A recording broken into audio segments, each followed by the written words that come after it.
कहते हैं कि मरने के बाद कुछ भी साथ नहीं जाता है, सब यहीं का यहीं धरा रह जाता है। आदमी खाली हाथ आया था और खाली हाथ चला जाता है, लेकिन यह सत्य नहीं है। दुनिया में ऐसी कई बातें हैं, लेकिन वे सत्य नहीं है। आओ जानते हैं कि आदमी जन्म लेता है तो क्या साथ लाता, और जब वह मर जाता है तो क्या साथ ले जाता है।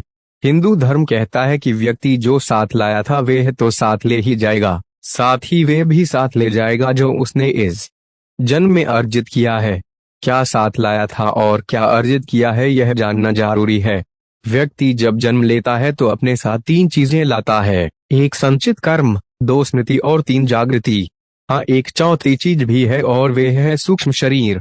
इसके संबंध में हम बाद में कभी बात करेंगे। क्या है संचित कर्म? हिंदू दर्शन के अनुसार मृत्यु के बाद मात्र यह भौतिक शरीर या देह ही नष्ट होती है, जबकि सूक्ष्म शरीर जन्म जन्मांतरों तक आत्मा के साथ संयुक्त रहता है। यह सूक्ष्म शरीर ही जन्म जन्मांतरों के शुभ अशुभ संस्कारों का वाहक होता है। संस्कार अर्थात हमने जो भी अच्छे और बुरे कर्म किए हैं वे सभी और हमारी आदतें। ये संस्कार मनुष्य के पूर्व जन्मों से ही नहीं आते, अपितु माता पिता के संस्कार भी रज और वीरक के माध्यम से उसमें सूक्ष्म शरीर में प्रविष्ट होते हैं, जिससे मनुष्य का व्यक्तित्व इन दोनों से ही प्रभावित होता है। बालक के गर्भधारण की परिस्थितियां भी इन पर प्रभाव डालती हैं। ये कर्म संस्कार ही प्रत्येक जन्म में संग्रहित एकत्र होते चले जाते हैं, जिससे कर्म अच्छे बुरे दोनों का एक विशाल भंडार बनता जाता है। इसे संचित कर्म कहते हैं। अब जब व्यक्ति मरता है तो इन्हीं संचित कर्मों में इस जन्म के कर्म भी एकत्रित करके लिए जाता है। दरअसल इन संचित कर्मों में से एक छोटा हिस्सा हमें नए जन्म में भोगने के लिए मिल जाता है। इसे प्रारब्ध कहते हैं। ये प्रारब्ध कर्म ही नए होने वाले जन्म की योनि व उसमें मिलने वाले भोग को निर्धारित करते हैं। फिर इस जन्म में किए गए कर्म, जिनको क्रियमाण कहा जाता है, वे भी संचित संस्कारों में जाकर जमा होते रहते हैं। 2 क्या है स्मृति? 1% भी लोग नहीं होंगे जो अपने पिछले जन्म की स्मृति को खोलकर यह जान लेते होंगे कि मैं पिछले जन्म में क्या था। प्रत्येक व्यक्ति के पास अपने पिछले और इस जन्म की कुछ खास स्मृतियां संग्रहित रहती हैं। यह मेमोरी कभी भी समाप्त नहीं होती हैं। भगवान श्री कृष्ण गीता में अर्जुन से कहते हैं कि हे अर्जुन, तुझे अपने अगले और पिछले जन्मों की याद नहीं है, लेकिन मुझे अपने लाखों जन्मों की स्मृति है। लाखों वर्ष पूर्व भी तू था और मैं भी था। किस जन्म में तू क्या था यह मैं जानता हूँ, और अगले जन्म में तू क्या होगा यह भी मैं जानता हूँ, क्योंकि मैं तेरे संचित कर्मों की गति भी देख रहा हूँ।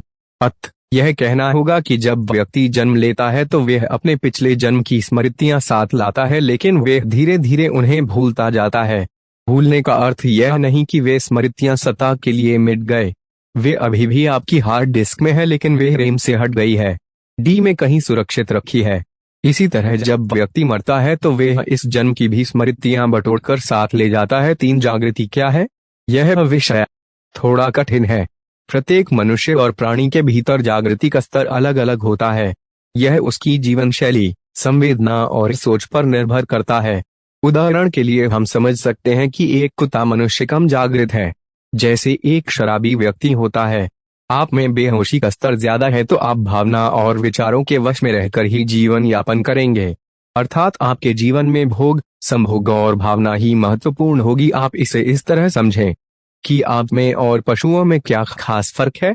आप कपड़े पहनते हैं और थोड़ा बहुत सोचते हैं, लेकिन आप में वही सारी प्रवृत्तियां हैं जो कि एक पशु में होती है, जैसे ईर्ष्या, क्रोध, काम, भूख, लालच, मद आदि सभी तरह की प्राथमिक प्रवृत्तियां। प्राणियों को प्राणी इसलिए कहते हैं कि वे प्राण के स्तर पर भी जीते और मर जाते हैं। उनमें मन ज्यादा सक्रिय नहीं रहता है। मनुष्य में मन ज्यादा सक्रिय रहता है, इसलिए वे मन की भावना और विचारों में ही ज्यादा रमते हैं। वे मानसिक हैं। मन से ऊपर उठने से जागृति शुरू होती है। जागृति की प्रथम स्टेज बुद्धि और द्वितीय स्टेज विवेक और तृतीय स्टेज आत्मावान होने में है। प्रार्थना और ध्यान से जागृति बढ़ती है। उक्त सभी को मिलाकर कहा जाता है कि व्यक्ति अपने साथ धर्म लाता है और धर्म ही ले जाता है। शास्त्र लिखते हैं कि मृतान शरीरमुत्सृज्य काष्ठलोष्टस्मञ्जना मुहूर्तमेव रोदित्वा ततो यान्ति पराङ्मुखा तैस्तच्छरीमुत्सृष्टं धर्म एकोऽनुगच्छति तस्माद्धर्म सहायश्च सेवितव्य सदान्यभिः। इसका सरल और व्यावहारिक अर्थ यही है कि मृत्यु होने पर व्यक्ति के सगे संबंधी भी उसकी मृत देह से कुछ समय में ही मोह या भावना छोड़ देते हैं और अंतिम संस्कार कर चले जाते हैं। किंतु इस समय भी मात्र धर्म ही ऐसा साथी होता है जो उसके साथ